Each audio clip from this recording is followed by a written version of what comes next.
რუსთაველზე რო ძაღლები არიან ხოლმე და აქციის მომაწილეები რო ეფერებიან და აჭმევენ, ეგ ძაღლები გადაუყვანია მონიტორინგს ოფიციალური ვერსიით და მიზეზით არის ეს რომ პატრულს მოუთხოვია რომ ხელს გვიშლიან მუშაობაშიო და ამიტომ გადაიყვანეს. ან დღეში 1-2 რო წამოიყეფებენ ხოლმე, ისიც მაშინ როცა რუსთაველი იკეტება და იქიდან მანქანები მოდიან, ამათ ინსტინქტი აქვს რომ დაცვის და უბრალოდ ყეფენ. არავიზე ამ ძაღლებს არ გაუწევიათ. არაფერი არც ერთ პოლიციელზე, მათ შორის უბრალოდ ყეფენ, ან ძაღლი რო დღეში 2-3 წუთი წამოიყეფებს, მე ისევ ჩერდებიან, წვევიან, იქ არიან, ხო?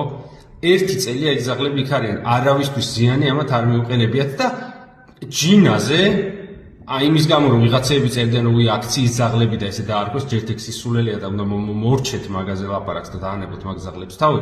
ამის გამო რომ აი აქციის მონაწილეებს რაღაცა ვატკინოთ და რაღაც შეუჩიჩქინოთ და ძაღლები დაიჭირეს. ანუ ძაღლებიც დაიჭირეს, ან ხალხს ხო იჭერენ და უგონდა ხა რითი გავამწაროთ უკვე აღარ იციან და დაანებეთ თავი მაგ ძაღლებს. ადამიანები არა ხართ?